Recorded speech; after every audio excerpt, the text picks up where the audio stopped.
join us, but we should go ahead and get started. Welcome, I'm Holly Ittel. I'm the Exhibitions Director and Quilt National Director here at the Dairy Barn Arts Center. I'm joining from home today because, like I said, I have a little bit of a cold, but I'm doing just fine. And today we are speaking with 4 Quilt National artists. We have 3 who are signed on right now that are participating today, and hopefully Alison Schwabe will be on soon. The first is Mary Arnold, Caryl Fallerty-Gentry, Kestrel Michaud, and Alison Schwabe. Welcome and thank you for being here. If each of you could please introduce yourself, and then we'll get started. Mary, would you like to go first? Of course. My name is Mary Arnold. I live in Vancouver, Washington, where we had terrible heat over the weekend, but thankfully it's back in the 70s. It's beautiful here today too. Caryl. I'm Caryl Fallerty-Gentry. I live on the other end of Washington where it was terrible last weekend, but it's absolutely spectacular now. Good. Thanks for being here. Kestrel. Hey everyone, I'm Kestrel Michaud and I'm from West Melbourne, Florida, which is on the space coast of Florida. So I live near Kennedy, which is where the rockets launch. Oh, neat. So give you a marker, a landmark. Thanks for and being it's hot here all the time. So let's see, is Alison on here yet? Not yet, but here's her quilt. We'll go ahead and just keep going, and hopefully when she pops on, if someone notices and I don't notice, you can let me know.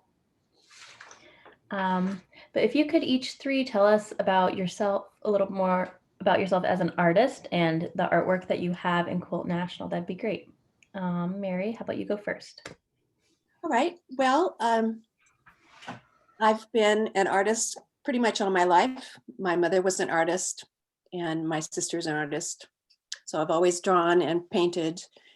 But when I got older and decided I wanted to do something else, more art-like, I decided to use a different mode, not painting like my mother. And so I chose quilting, and I was a very traditional quilter. And then I started making art quilts. And I started with pictorial representational quilts, usually out of my own head because I was a teacher and I made bulletin boards my whole teaching career. And that's sort of what I started doing with my quilts, was making large fabric bulletin boards.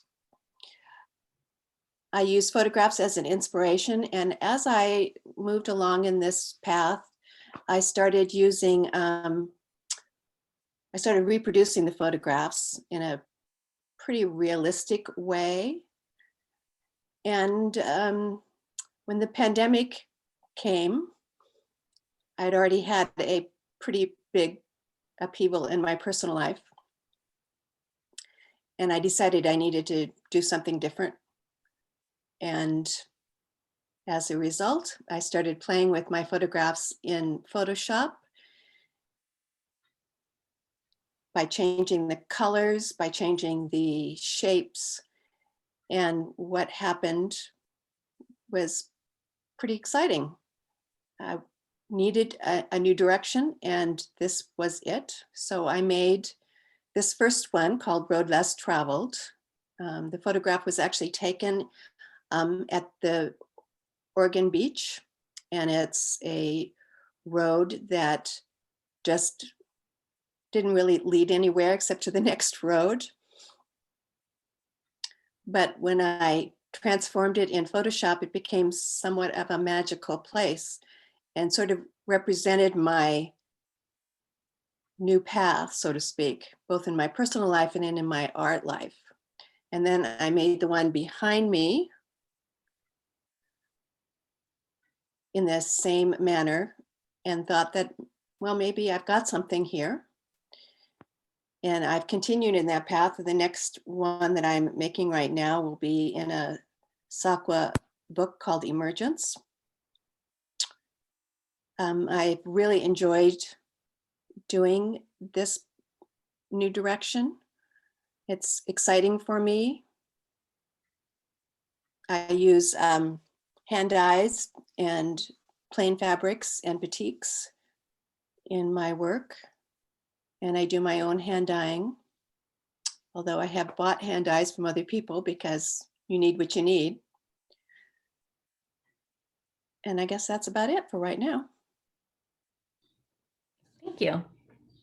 Caryl, would you like to speak about your piece? Sure. Here, I'd like to share my screen.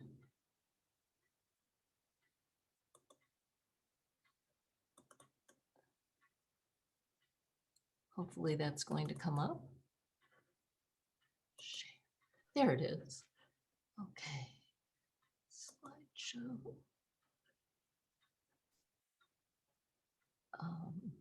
Sorry. So, well, I made my first quilt in 1976, so I've been at this for a really long time. And most of my quilts in my long career have been non-objective, non-pictorial, non-representational. But in the last 3 years, I have sort of gotten into using photographs as my inspiration. My husband and I are both very interested in photography, and we've been doing a lot of traveling.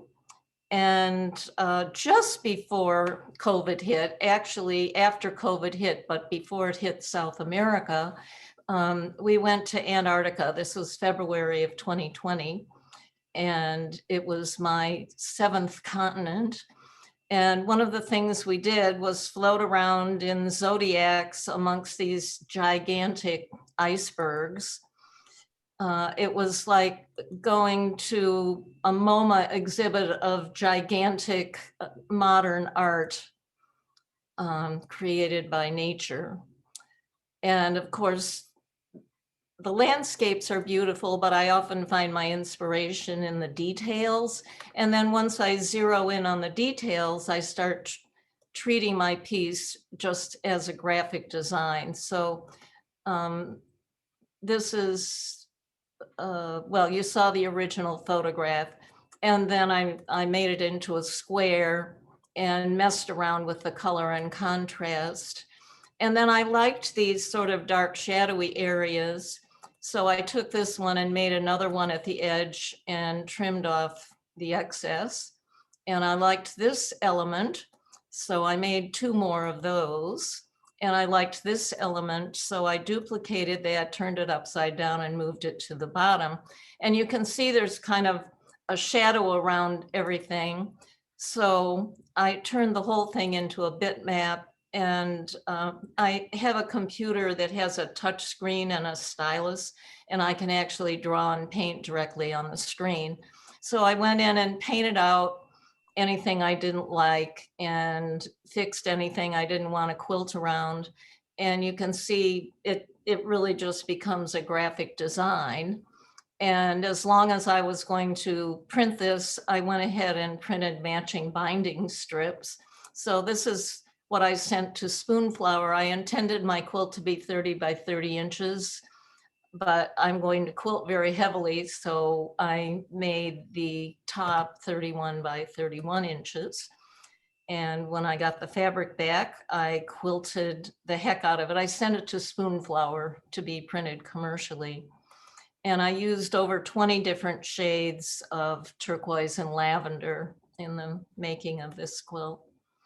And this is the final quilt, and you can sort of see, if it's not too covered up by people's faces, the original photograph and the quilt itself. It's very heavily quilted, almost to the level of machine embroidery or thread painting. And that's the details, and that's the quilt again. So I'm going to stop sharing and just be back. So that's what I have to say about my piece. Thank you, Are we- Carol. Okay, that's it. Kestrel?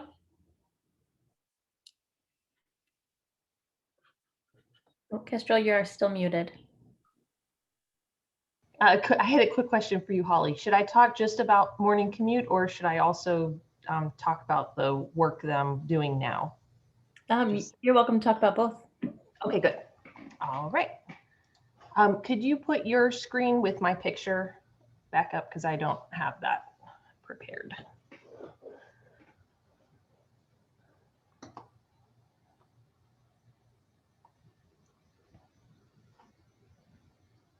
Okay, great. Thank you. Okay, so my name's Kestrel Michaud, and I'm a classically trained fine artist with a passion for illustrating in fabric. I've been working with fabric as a medium for 17 years, starting when I was a junior in high school, and I've been quilting since 2018, which is when I learned that art quilts were a thing in the first place. I have a Bachelor of Fine Arts in Illustration from Ringling College of Art and Design, where I graduated with honors in 2010. So the quilt I have on display with Quilt National is Morning Commute. It's a scene from my imaginary steampunk world in which a man, just a nameless blue-collar workman, has rented a kite, which is the flying machine, and he's using it to soar over a bridge one misty morning on his way to work, hence the name Morning Commute. My style of art is called imaginative realism, which means I make characters and scenes that don't exist look real. I make them look like they do exist. And this is tricky because I can't get reference photos of things that don't exist in real life. I can't take a picture of something that's not there. So for Morning Commute, I didn't have photos of either subject, the man and his flying machine, nor the bridge. So even though I knew how I wanted them both to look in my head, it's hard to go from, my brain to paper or fabric. So I needed something to help me get over that hurdle. So what I ended up doing for the man is I looked at hundreds of photos of hang gliders, and I found exactly one photo that had a hang glider with a person, hanging underneath the sail, and it was the perfect perspective. So I used that as my reference, and I drew what was in my head on top of that photograph. I just matched the perspective of my reference photo of a hang glider, but I drew my man and his flying machine based on what I had in my brain. For the bridge, again, I looked at so many bridge photos, but none of them were perfect. None of them were the right perspective or the right look that I wanted to convey in this quilt. So I ended up using a 3D world creator software called Flowscape to build my own bridge. And Flowscape gives me, it's a piece of software, but it gives me complete control over everything within the little digital world file inside the software. So I can do whatever I want. And so I combined different buildings, archways, and towers within the software to form this bridge. And then I adjusted the camera angle and I adjusted the lighting to get the shadows that I wanted. And then I took a screenshot, and that screenshot was my reference for when I drew the bridge. So the style of art is imaginative realism, but my technique is fused raw edge applique. So once I've made my own reference photos, my process goes like this for every quilt that I make. I draw the entire design in Concepts, a vector drawing app on my iPad. And then I export my drawing as an SVG from Concepts and take it into Adobe Illustrator. And in Illustrator is where I turn my drawing into a full-size, full-color template. This lets me work out all of the details while it's still in a very malleable format. It's far easier to make changes on my computer than it would be once I'm working with the actual fabric. So I like to get all the nitty-gritty details worked out ahead of time. So I do all of that in Adobe Illustrator. Then I go through and add overlap to each and every piece within the design, because the template is like a jigsaw puzzle. The pieces initially just meet up perfectly edge to edge. There's no indication of what should be on top, what should be below. That's part of the artistic process. I have to go and add that myself as an artist making the determination of which fused pieces are going to be on top of other fused pieces. In Morning Commute, there were about 300 pieces of fabric that make up the man and his flying machine, and another 700 or so in the bridge. I went through each and every single one of those pieces, adding overlap, deciding what was going to be on top, what was going to be below. And I did all of that in Illustrator. At that point, the design is ready to be cut. I just need to organize it into a format that can be cut by my cutting machine. So I arrange all of those pieces on a single layer so they're not physically overlapping in the digital file. And that tells me how much fabric I need for each color. So I can go and I export those newly rearranged pieces as SVG files from Illustrator. And those SVG files are what I upload to my Cricut cutting machine to cut. And because I know exactly how much fabric I need for each color, I can go and prep my fabric and get it ready for cutting on my machine. I use a diluted Mod Podge solution to completely prevent all frays even after it's quilted. So that has to be done before I cut the fabric. Then I use my machine to cut the fabric based on the files I've exported from Illustrator. And once they're cut, I use the original template to act as an applique by number guide to combine all those pieces back into the final quilt design. And I use Wonder Ender as a fusible. So I end up just ironing the whole thing together pretty much.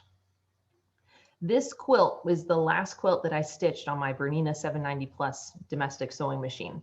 I've since purchased a Bernina Q20, which is now my designated free motion quilting machine. And I only use 100-weight thread. I like my stitching to be as invisible as possible without being completely gone. So it's like an Easter egg. If you get up close to look at my picture, there's all this stitching you can look at, but standing just a few feet away, you won't see it. So that's my process in a nutshell. That's what I do for every single quilt that I make. So Holly, go ahead and stop sharing, and then I'll share my screen here in just a second to talk about what I have coming up. So while you see my big camera view, the two quilts, what's going on most recently in my life is that the two quilts that you see next to and behind me are going to be leaving very soon to go to the judge competition at the International Quilt Festival in Houston this year. They were both accepted. So I will have blank walls here for a little bit, but hopefully I'm going to have some replacement backdrops somewhat soon, as I'm currently working on two different quilt designs. And I want to show you the templates for those today. So let me pull up Illustrator. All right. So this is my first design that I'm working on, and it's titled Not Today, because it is not the lizard's day to end up as brunch for the Roadrunner. He's going to make it out of there. And this, like I said, this is my digital template in Adobe Illustrator. So I dreamed up this quilt design because I wanted to do an action scene complete with tipped horizon line. That's been like a bucket list goal for me. I want to do some picture that has a tipped horizon line. So these two critters are running right at the viewer. It does not get more action packed than that. And this, of course, is another scene from my steampunk world. So these guys are running through a steampunk steam engine junkyard. I've got the broken pressure gauge on the left, the bent and rusting gear wheel on the right, and then in the background is the rail trestle with a working steam engine to kind of give perspective on what's going on in the foreground.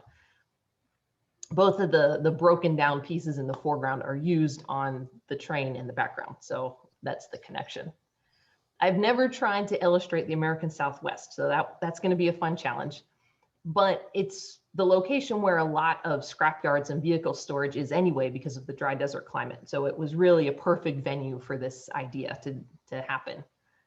And this, as of right now, this picture is currently in the add overlap design phase. So I'm hoping if I can stick to my timeline, I'll get to working with the actual fabric next month in August. And the other project that I'm working on right now is The Last Call. And once again, here is the digital template in Adobe Illustrator.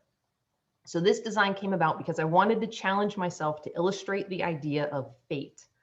How can I make a physical picture showing something as intangible as an emotion? So in this case, the feeling that I want my viewers to experience is that something bad is going to happen. It's just like a general sense of impending doom. The tricky part is that feelings don't look like anything. They're purely internal. So the challenge was to make a visual image conveying something that has no visual appearance. Tough, right? But that's the fun part. So to pull it off, I drew inspiration from portents and omens from human history that all symbolize that feeling that I wanted to convey. And I combined them into this digital design. So I've got the dark and stormy night, right? That's a classic. I used 3-point perspective to make it seem like we're looking up at the building and the raven. You know, they're looming over us. The raven itself is an omen of death, and the creepy low-level lighting gives him this otherworldly appearance. The lighting also creates the oversized, sinister shadow from the raven that's just rising up the side of the building and looming over us.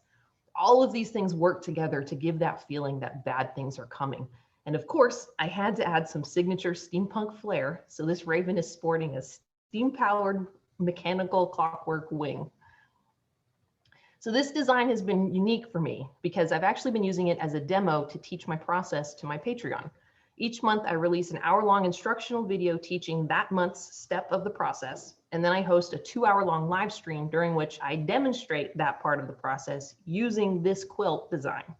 So my patrons have so far watched me draw this design on my iPad, and then they watched me add color to make it the template that you see now in Illustrator. This month in July, they're going to get to see me break it apart and add all the overlap. In August, we're setting up our files to get ready for cutting on the machine. September is going to be actually cutting the fabrics. October is assembly, and then November we'll be stitching. So they get to watch me do the entire process from start to finish while learning how to do it themselves along the way. It's been a lot of fun, but it's also required a little bit of rethinking on my part because it's not something I've ever done before. And last thing I wanted to mention is that next month I'm giving a presentation on realism quilt design as part of Quilt National's summer workshop series. So it's a 1 hour followed by a 1 hour presentation followed by 1 hour Q&A. And if you're interested in coming to that, you can sign up on Quilt National's website. Thank you so much, Kestrel. And I know Allison is on here now. Allison, I'm going to pull up the photo of your quilt. Oops, wrong. Let me just figure out where I am.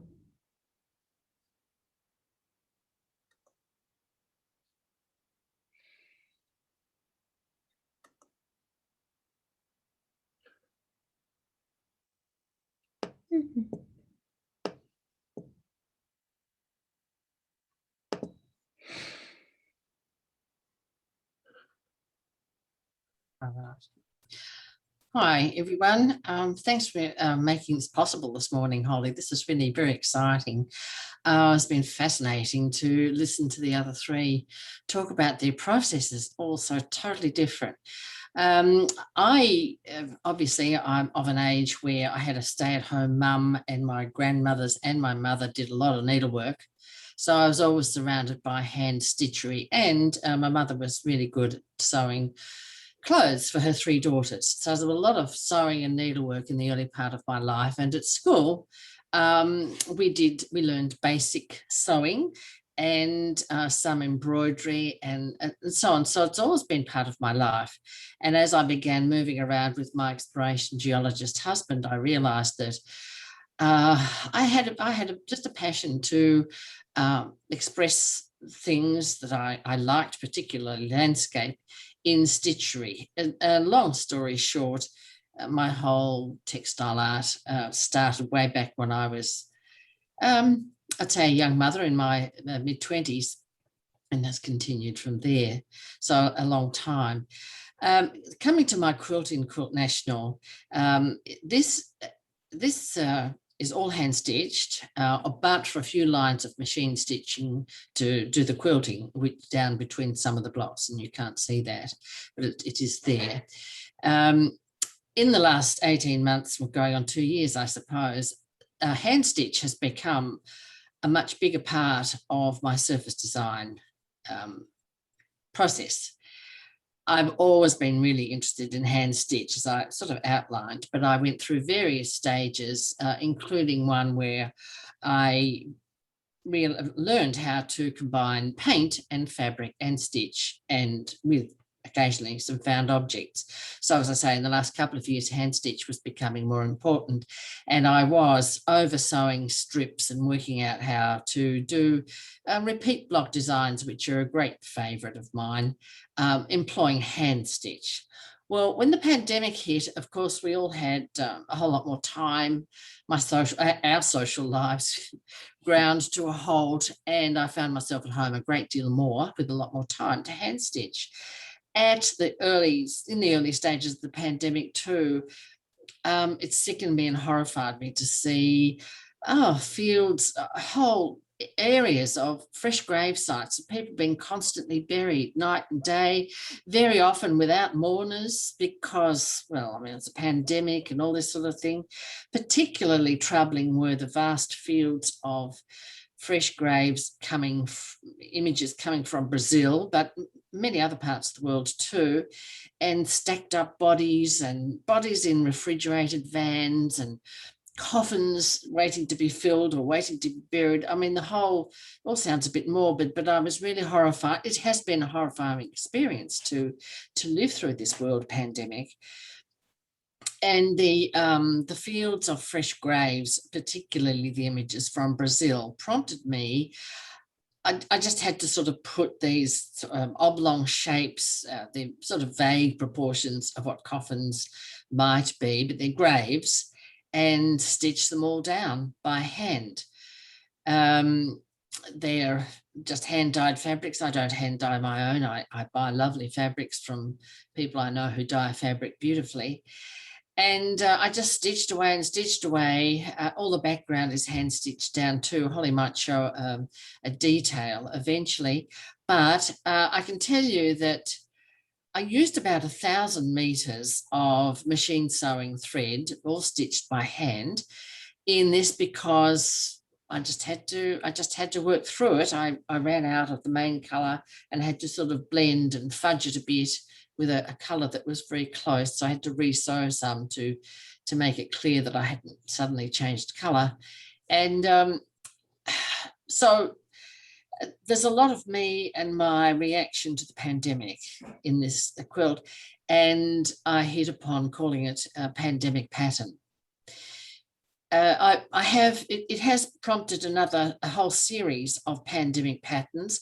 I'm sitting in front of one called Pandemic Pattern 4 that's draped over something behind me. The red and magenta and orange circles you can see are leather. I very often use non-traditional fabrics or materials in my quilts these days, despite the fact that I adore machine piecing, improvisational machine piecing. I haven't done much of it in the last 18 months or so because I've been so focused on hand stitch. So this is Pandemic Pattern 4, and each of these, you can go to my website or somewhere to see, but each of these circles is hand stitched down with neon thread, bright green thread, but also some other neon colours come in from time to time to signify variants. And this one, number 4, I have called variants. It's an all over pattern, just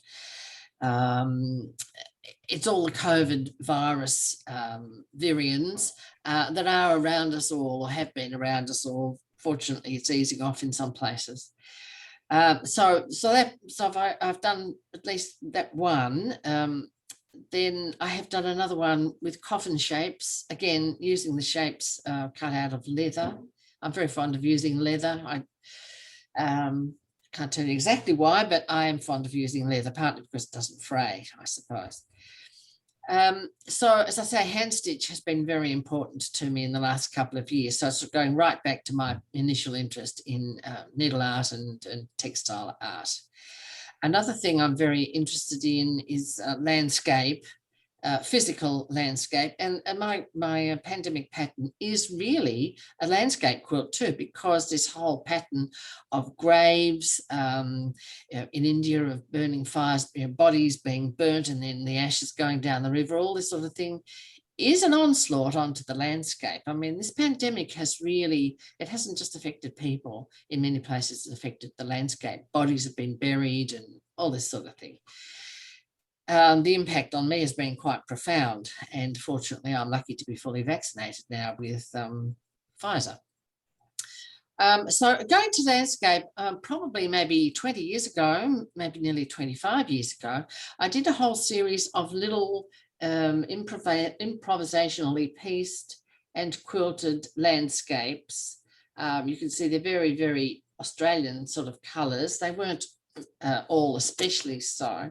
So they're improvisationally pieced and some hand quilting in various parts and hand quilted around the edge. And they were mounted on a mount I presented about, I don't know, 25 or 24 of them or something in an exhibition, and they all looked wonderful arrayed on the wall, and a few of them were bought, but I was left with a lot of them, of which these are some. I have done physical landscape shapes in some of my pieced quilts. Repeat blocks are very important to me. Recently, I revisited little landscapes again, and I just pinned some to a board to show you. I'll just move back a little bit, and you can see they're all freehand cut and machine pieced. I'm not sure what I'll do with these. I'm thinking of actually unpiecing them and spacing them out onto a background, but I'm thinking about that. So other hand stitch things, I'm really enjoying landscapes through the textile artist organisation's Stitch Club that started just after the pandemic started, and I know for thousands of people around the world it has been a sanity saver during the pandemic. Some wonderful workshops by people like Debbie Liddon and Cass Holmes and Gwed Headley, quite a number every couple of weeks or so. And it's a subscription thing. You pay so much a month. I don't always do the workshop samples and so on, but it's been very inspirational and has fed into my ongoing interest in hand stitch. Another thing I fiddled around with, I did about 7 of them about 4 years ago, were fabric covered tetrahedrons. That's one, which is currently showing in Centro de Arte Argentino Textile online exhibition. That's Black Tetrahedron, very inspiring title, name for that one. This is another one with more stitching that you can possibly see, hand stitching. So totally handmade. And for studio art quilts, associates these days are sort of having, including a lot of 3-dimensional works in their definition of art quilt. So technically they do qualify. There's a bit of very fine batting in there and some shapes, template plastic shapes, so they're very light. They're very fiddly and a bit time and effort demanding. So when I got to about number 7, I stopped there. I think I don't need to be spending much time doing that, but I've sort of worked through that surface. So that's where I am at the moment. My current project is hand quilting a piece I've nearly finished, and I'm keen to start my next big work, and I think it might be something to do with landscapes. But so landscape, hand stitch, and I adore machine quilting and machine piecing, and I love hand quilting too. So it was a pleasure to sew this, and a thrill to get into Quilt National again. Thank you, Alison. So we received some questions when people registered, and I see some coming in through the chat box. So please keep dropping your questions into the chat box. One question that I see and one that we received, both are for Mary. What led you to your color choices, and how is your quilt constructed? I realized after listening to the last 3 artists that I didn't talk about that. So let me do that now. I take a photograph and I bring it into the computer and I use Photoshop. And on Photoshop, there is a way to manipulate the color. And you do that by sliding a value change back and forth until you have the color choices that you want. So I don't control the color choice. And that is actually what makes it exciting for me, that I don't have any control over that, because I have to admit I am a very controlling person. I like to have everything under control. Once I'm happy with the colors, then I go to another part of Photoshop where I can manipulate the shapes. And I do that by also sliding a bar back and forth that changes the shapes, abstracts them, if you will. Once I have done that, then I also in Photoshop will break the pattern. First of all, I have to enlarge it to the correct size.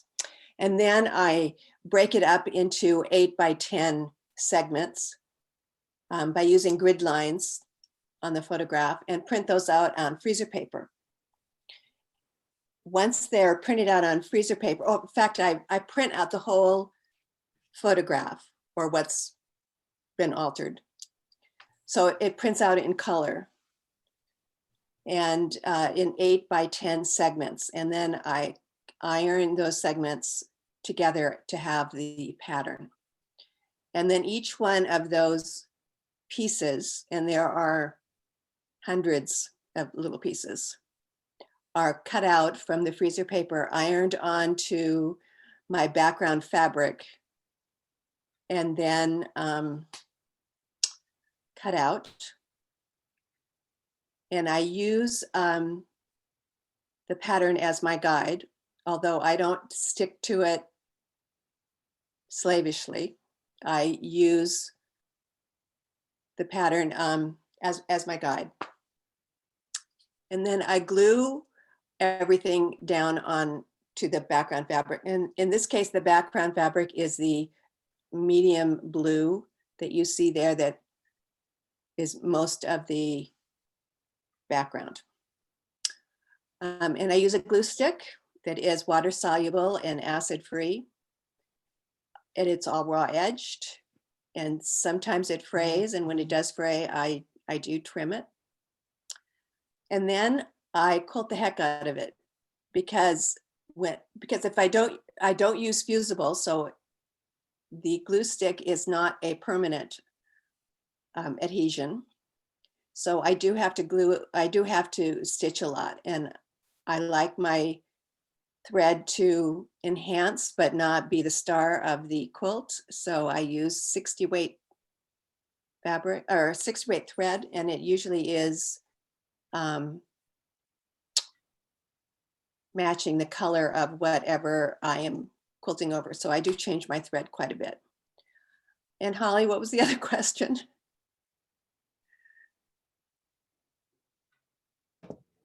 I think you covered both of them. It was how did you, what led you to your color choices and how was your quilt constructed? Okay. Good, thank you. I find it really interesting that we have 3 artists here who are using, well, different technologies, Adobe platforms, and maybe they're not Adobe, I guess, to design your quilt. I think that's great. Which leads me to a question for Caryl. This is a question that I have for you. It seems that you've perfected the science of printing on fabric to account for your 1-inch loss from the heavy quilting, and with your binding being printed to exactly fit and coordinate with the quilt.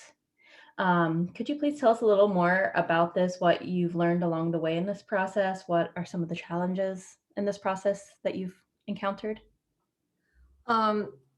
Well, I've actually been printing on fabric since 1987. I started with photo silkscreen, which is a process I hated, so I never did it again.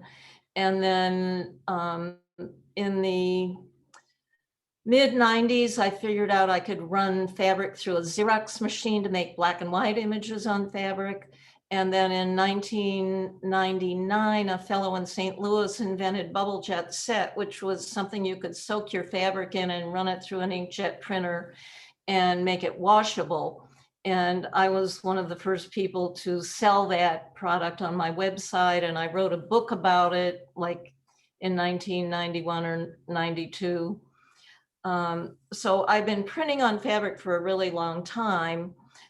When I first started doing this, there were people who printed fabric. I can remember going to Houston, there was a 60-inch wide fabric printer. And, you know, for like $250 a yard, you could have anything printed. But now we have commercial printers who can print for like $20 a yard. So it's hardly worth my maintaining a wide format printer at home. And so I'm just, I can make my images any size instead of having to break them down into various parts. I can make them up to 42 inches wide at Spoonflower. There are other services that print wider. The other one that I've tried had poor service and poor print quality, so I've been happy to stick with Spoonflower. And since I just did a digital quilt show down at the Latimer Center for Quilts and Textiles in Tillamook, Oregon. And I showed some of my very early digital quilts, which had faded and weren't that bright to begin with because the technology has just improved like crazy. But what I've noticed over the years is that the pigment printed quilts fade almost not at all, and the dye painted quilts do tend to fade. So printing with Spoonflower makes sense to me.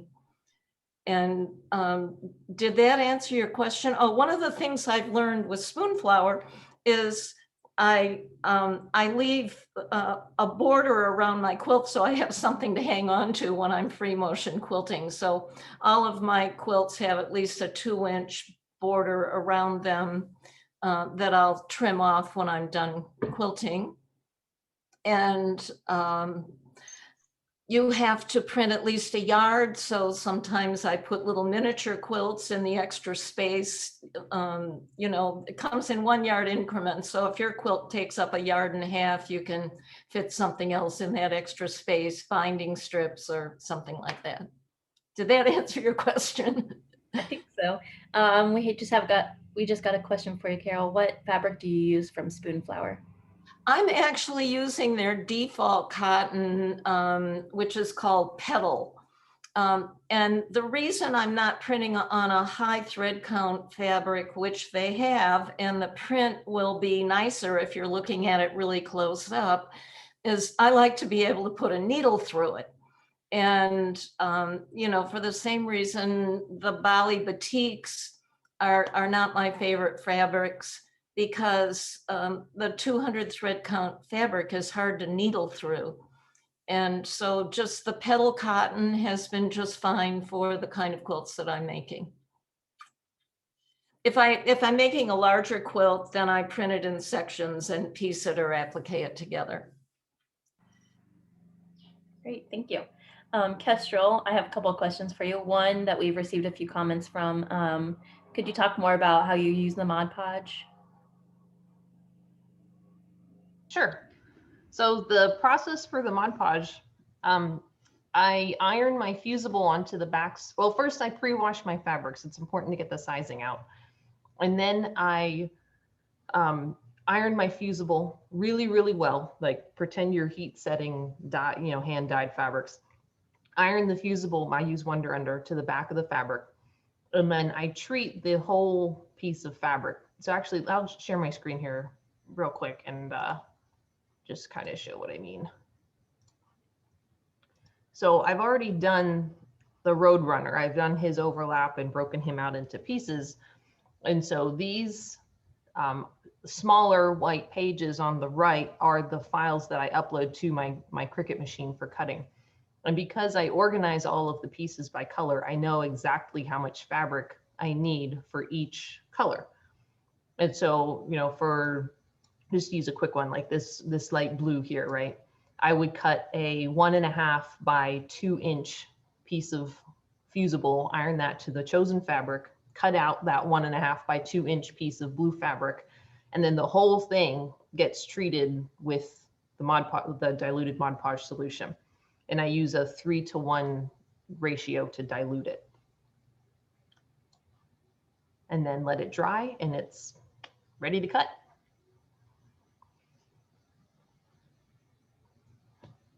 Oh, and speaking of the Mod Podge, the background for Morning Commute was 100% printed from Spoonflower as like a whole cloth thing. It's the first quilt that I've tried to incorporate a whole cloth kind of look to it. So I printed a yard, that was the misty background was a painting that I drew in Procreate on my iPad. And I had that painting printed on a yard of cotton sateen ultra fabric from Spoonflower. And then I backed it, when I got that fabric in, I pre-washed it, backed it up to a layer of plain white muslin so that it was 2 layers thick, and treated the whole thing with the diluted Mod Podge solution.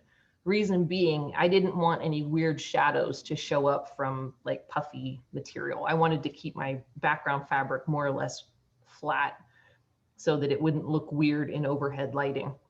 That's something I'm sensitive to in quilt shows. So that was the background of Morning Commute that's hanging at Quilt National. Now I'm done. Yeah, that actually answers or leads to my next question. Part of the success, in my opinion, of this quilt, there's a lot of things that are successful about it, but something really interesting is how you delicately got that fog to overcome the bridge. The bridge is going into the fog. Yep. And it looks like it was probably a challenge to play around with that to get it looking the way you wanted. Could you talk a little about that? Sure. In fact, let me open up the template because I figured out all of that in Illustrator.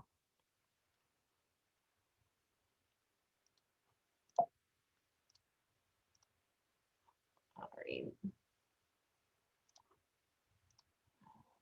Share screen. Here we go. All right. So here is my template for Morning Commute. And so, you know, I figured out the bridge blending here in Illustrator. And I knew that the background, I was going to print it from Spoonflower, and it was going to print a little bit different than how I was looking at it on my screen. It's just part of the process. You get used to it if you're printing, you know, regularly from third-party printers, not just Spoonflower. It's a thing with printing. So I purchased the background first before buying my fabrics, and then used that as an additional reference to pick out the fabrics that I was going to need to make this picture. So the finished quilt looks a little bit different than what I have here on the template, but I got close enough that I was able to, you know, print the background and use that as a reference in addition to my paper swatches and match it all up that way.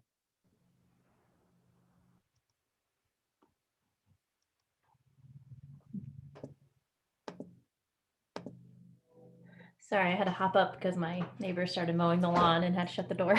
Sorry. Thank you for sharing that, Kestrel. Sure.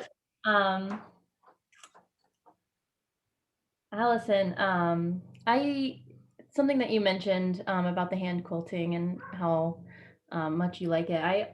Something I see in your piece, I see the individually hand stitched and cut graves as honoring those individuals by the time you took in creating this piece, the individuals who couldn't have mourners by their side. And I think this piece is a really powerful timestamp for the world that we're experiencing now. And could you, and I'm sorry, the colors I find the colors are dark and muted, but I find them quite comforting and such a haunting piece. Could you talk a little bit more about those things?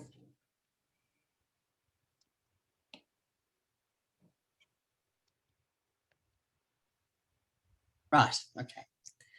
All right. Thanks, Holly. I chose the colours because of the subject. I was talking about graves, and you know, many holes were dug waiting for bodies to be placed into them. So that explains all the earthy colours. I mean, you know, it's the dust to dust, ashes to ashes thing was on my mind. they're all raw edge applique. I don't know whether you have a detail of that, but there's certainly a detail on my website and so on. They're all raw edge, just cut and hand sewn strips. I sewed each one down individually. I sort of laid out a bit. I ran some basting thread in a few lines across the piece of fabric I was going to be working on, and then just laid strips one by one as I sewed them into place to fill up those spaces with colours that I felt belonged in relation to the rest. And so, you know, there's no glue. It's totally, I mean, I must be the lowest textile artist certainly today, because it's just stitch. There's no glue, there's no nothing, no spray or anything. And then as I worked the whole thing, the edges become rather frayed, you know, because they're just being handled. And to me, that's I guess that relates to the process of, you know, the body returning to the earth and decaying, that sort of thing. I didn't have in my mind honouring all those people who were buried, many of them without mourners, or, you know, with only the grave diggers present. I didn't have that idea in my mind, but she said that's a really interesting comment as an interpretation, or how that affected you as a viewer. I always find it really interesting that people come up with comments and ideas that I haven't actually necessarily had while I was making something. I mean, I think that's one of the exciting things about textile art. And it was the process of making. I mean, I can't tell you how many people say, oh, I don't have the patience to do that sort of thing. How long did that take you? I don't know. It would have been hundreds of hours. Maybe 200 hours, maybe more. But then there was a pandemic on. I had a lot of time to fill. Once designs are done, while I'm just working through something like this, where you just have to stitch and stitch and stitch till you get to the other end, I listen to a lot of recorded books. I look at this and I think, wow, I listened to a really long recorded book on the history of the Panama Canal, the politics, the design of it, all the processes. It was a very long audio book. I think it was something like about 45 hours of listening. And I listened to 2 or 3 others too while I was stitching this. I mean, I spent a lot of time, but it was something I enjoyed doing so much, and I felt it just had to be done because the impact on me of all those images I was seeing on the TV screens, and of course the impact on our lives. We haven't seen our children now for a couple of years and don't know when we will. Thank goodness they're all vaccinated. And yeah, it's had such a profound impact on everyone's lives. We've all developed different problems as a result of this pandemic and this dreadful COVID virus. So it was one of the ways that helped me sort of, and as hand stitch has helped me just work through it. I mean, this one behind me, Pandemic Pattern 4, there are hundreds of little leather circles cut out by hand. And then each one has been sewn on by hand. And then there is some hand quilting around each one in black that, I mean, you can't see, you haven't got the close up. So there's a lot of handwork in it. Again, hundreds of hours, and that's fine. Pandemic's on, I've got heaps of time. And it's partly been my way of coping with the hideousness of this dreadful pandemic. So yeah, I'm not quite sure where I was going with that comment, but Holly, if you have a detail to put up, I don't know whether you have access to one. You can see the frayed edges of some of the strips and so on, and the hand stitch over them, how the pieces are held down. Yeah, that's good. Does that help? Sorry. Yeah, particularly up in the top center there, right up in the top row of those golden ones, you can see there's really a lot of stitching over every piece. And some of the colors, all of them, particularly the lighter ones, since it's against a very dark, sort of a deep mossy browny green no color sort of background, then most of the colors are lighter, or all the colors in that pattern are lighter, and so you can see the fraying threads that just result from them being handled for hundreds of hours. Some of them, the first ones that went on, were handled for the whole time it took me to make that. So yeah, I don't know whether anyone else has another question about that, but so I'm sure someone says, "Oh, how many strips are there?" Well, I have no idea. I haven't counted them, but you can count them up if you like. But I can tell you that I used roughly 1,000 meters of thread, polyester thread, machine sewing thread. Someone just asked if the whole quilt is covered in strips. Yes, maybe you can see because the them. background is in very dark. Yes, but they are strips too. Yeah, all of it. Yeah, thank you. So this is a question for each one of you. People are curious about your studio practice. I know you've all talked about it a little bit with your digital tools that you use for the three of you. And so could you please just talk about your studio environment, your studio practice just a little bit? Mary, would you like to go first? Sure. I live in a 2-bedroom condo, so my second bedroom is my studio. It's actually the biggest space I've ever had, and I've been quilting for 30 plus years. I started out in a utility room on a small, very, very small table. So I like to work most days, and I like to start about 10 o'clock.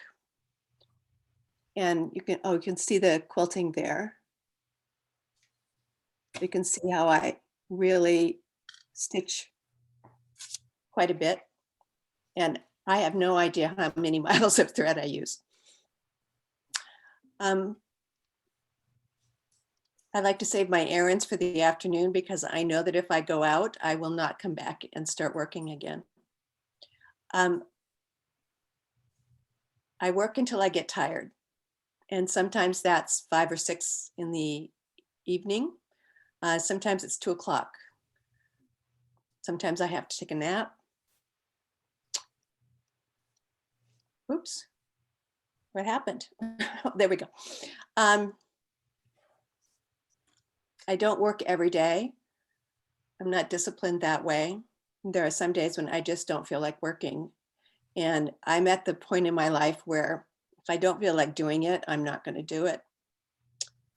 But once I get into a quilt, I find it really hard to stop. And once I have finished a quilt, I find it really hard to start another one. So in that respect, it takes a little discipline to get started again. I think that's it. Thank you. Caryl, would you like to speak a little bit about your studio process and environment? Let me share my screen again. Sure. As I mentioned, I live right at the far northeast corner of the Olympic Peninsula. And this is my studio. On one end of my studio, I look out into the forest. And this is the view out my studio window. And we sometimes have visitors. And this is out the other end. We're right on the bluff overlooking Puget Sound. So sometimes what I look at out my window can be very distracting. Oh, well, never mind, escape that. And I'm back. So my studio is just right off the entry of our home. It's why we bought this particular house. And I pretty much, when I get up in the morning, I take my first cup of coffee to my studio. And I have to say, I spend a lot of time on the computer. It takes a lot to just organize all the shows and everything that I do. And so sometimes it's a real treat to get to the sewing end of the studio where I actually get to do the stitching. But I love the computer design process. I absolutely love that I can now draw and paint directly on my computer screen. When I have to say, from the late 80s, all of the fabric in all of my quilts has been my fabric. I do not use anybody else's fabric unless it's solid black or white. For 20 years, I hand dyed all my fabric, and then I started licensing my hand dyed fabric designs to Benartech. So then I would use the fabric that had my name on the selvage edge. And then I started printing fabrics, but all the fabrics in all of my quilts are my fabrics. And a lot of times I'm combining hand dyed and my commercial lines and my printed all together. It's just fabric. But when I used to hand paint my fabrics, I fantasized about being able to design any fabric I wanted and just have as much of it as I wanted. And now that fantasy has come true. So I love that. I spend probably most of every day in the winter in my studio, and in the summer, I spend about half my day in my garden and half the day in my studio. So, yeah, what else? Thank you. I think that gives a good sense of what your studio is like. I love the pictures of your view from outside, your view looking out of your studio. I think that's really interesting to see the artist's view from their studio. It's very inspiring. Yeah. Let's see, Kestrel, could you please talk a little bit about your Sure. a little bit about your studio practice? Yeah, sure. Can I share my screen? Yeah. Please. I get a photo too. All right. So this is my studio. And this was taken by the photographer for Be Unique, BUNEKE magazine. They did a feature on me last month.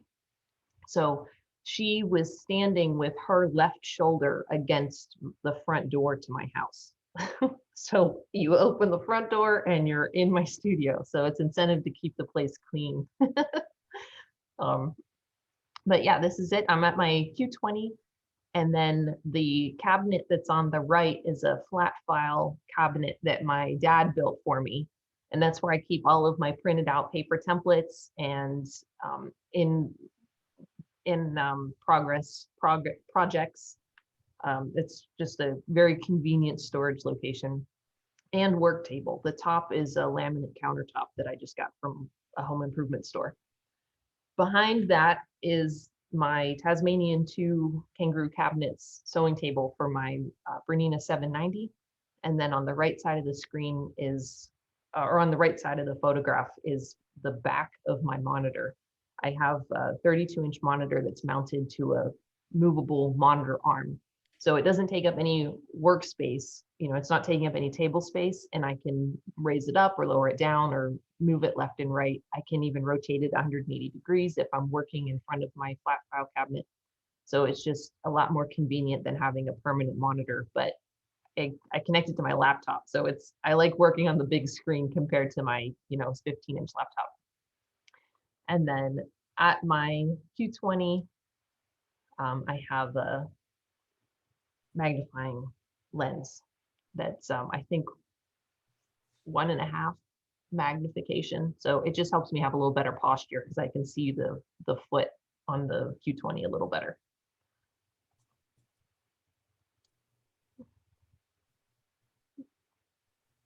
Thank you.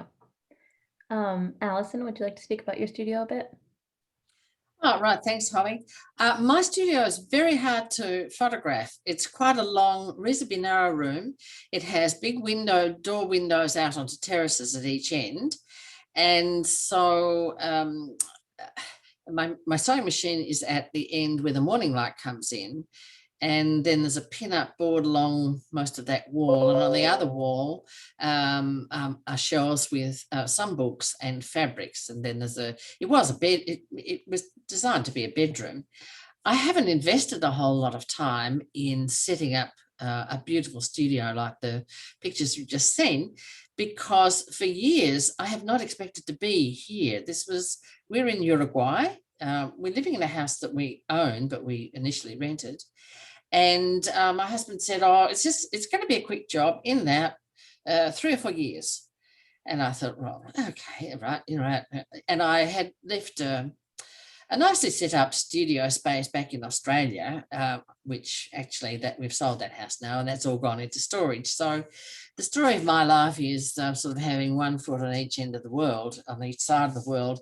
And I haven't put in, so actually photos of my studio are really unimpressive, not disorderly, but just, it's a bedroom, it's not ideal, but, the whole story of my life is just make the best of what's around you, because it's going to change.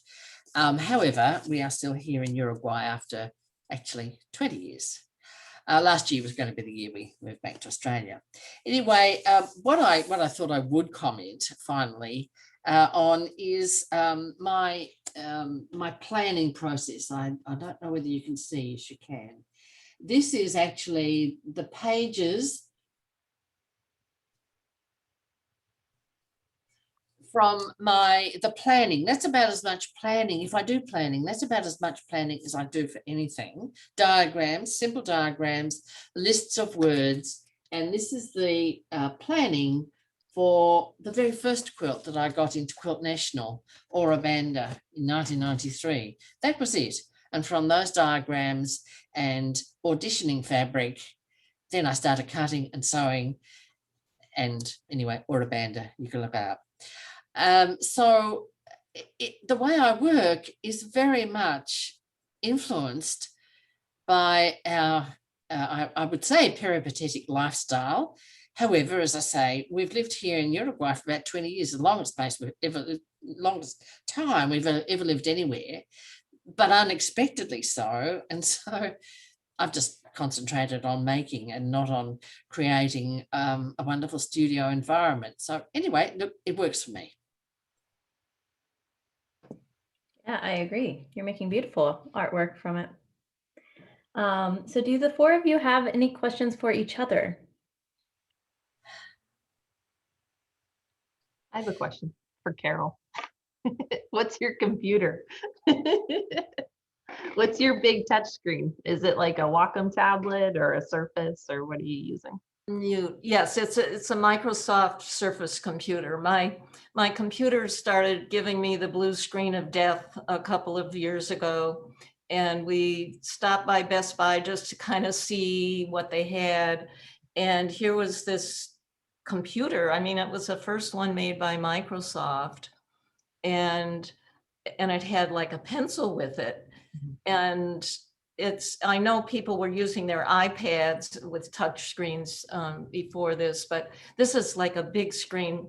The paintable part is 14 inches high and 24 inches wide, and it tilts like a drawing board so that you can make it flat, or you can have it at all different angles. And of course, they made it look as much like an Apple computer as they could.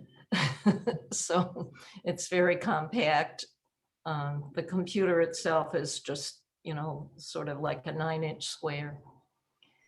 So yes, it's called a Microsoft Surface Design Studio computer. What quilter would not want a Surface Design Studio?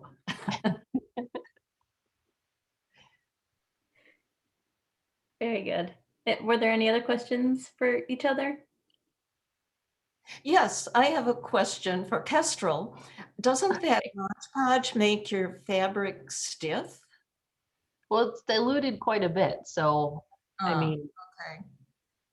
And you just paint it onto the fabric? I use a air pump sprayer. Okay. Spray it on, and then I even it out with a paintbrush, and then just let it dry. You have to get the fabric like soaked but not dripping, if that makes sense. You want it to permeate the entire fabric, but you don't want to hold it up and have it drip off. And does it change the color of the fabric at all? Nope, not at all. and it's non-yellowing and archival. So I've got no problem putting it all over my fabric. Great. Oh, Allison, go ahead. Yeah, it's a comment maybe, might sort of stir the pot a bit.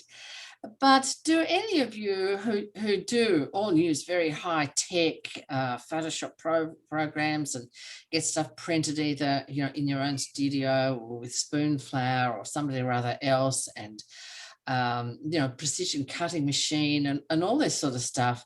Do any of you feel that it could be said, because I think it does, this is my view, it sort of removes you from the textile stuff and of the fabric, and the process becomes really the most important thing, just to listen to you talk about it all. And a question that Michael James asked some years ago and has been bouncing around my head, why not paint some of this stuff? Have any of you thought of painting? I mean, I have painted. I had to in college. Right. What What made you take to fabric? I mean, why didn't it you? looks so much better.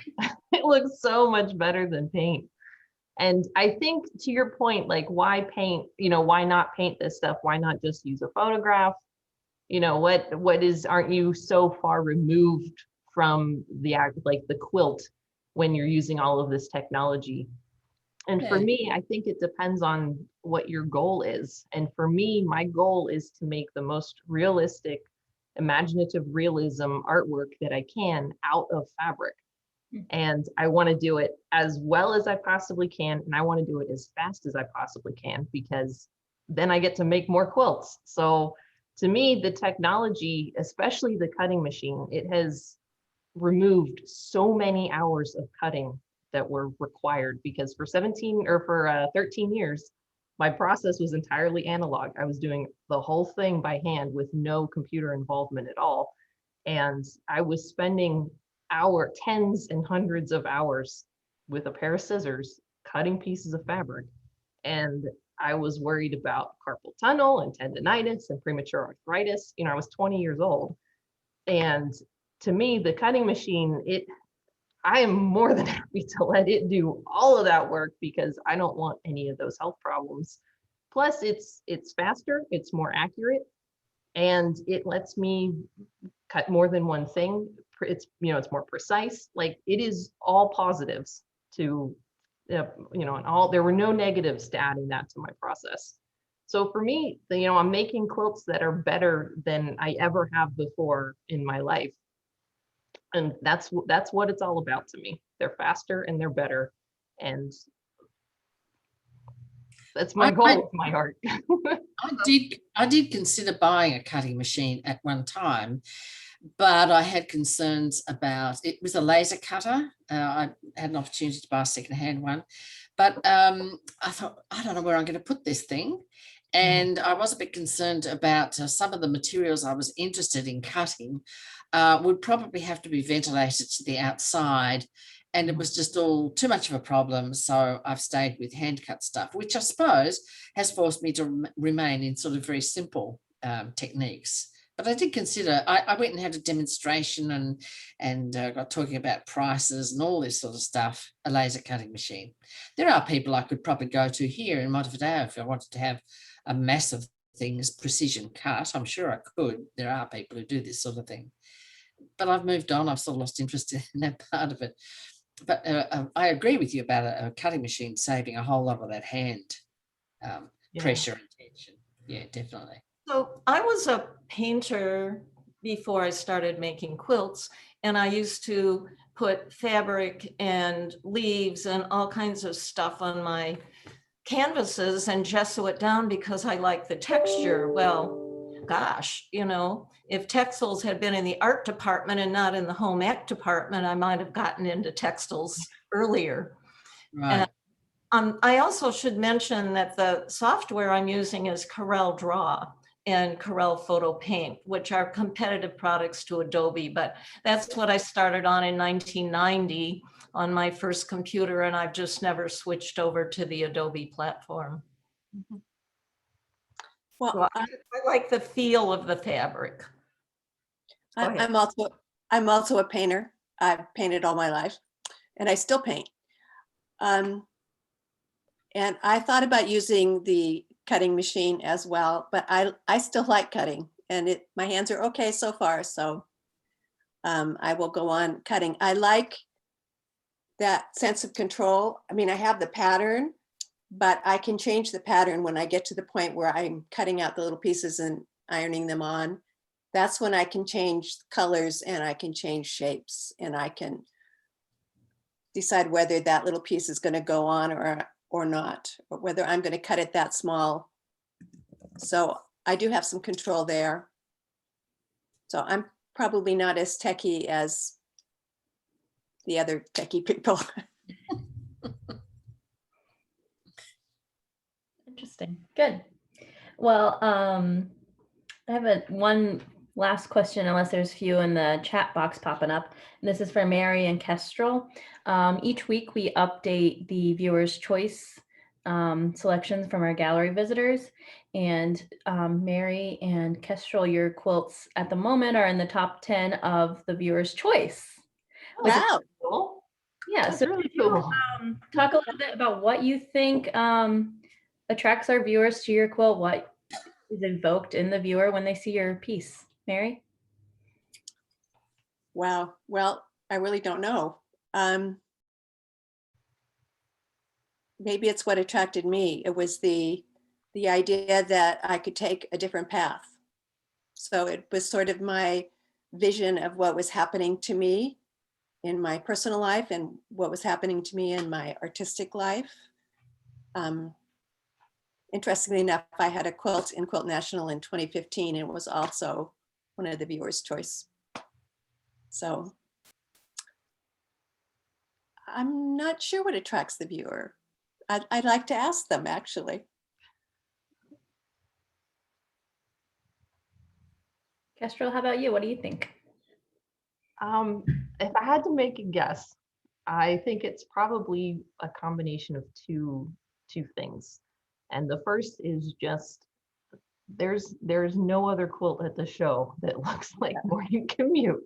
So it's so different, and it's something that you can't just go out and see because it doesn't exist. So it's like a window into my brain, and I think that imaginative quality but looking so realistic is interesting for a lot of people.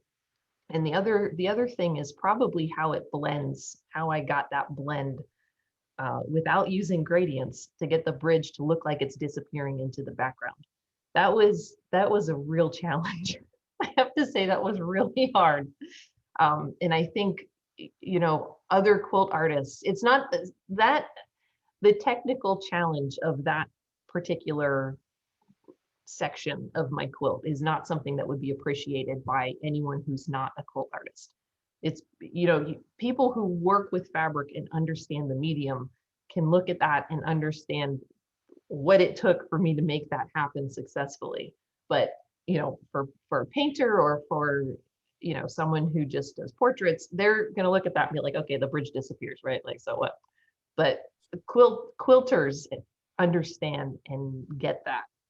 And so I think probably those two things, just it's a little bit out there. The topic to begin with, the whole steampunk flying machine is a little bit out there, but then, the technical aspect as well, if I had to guess.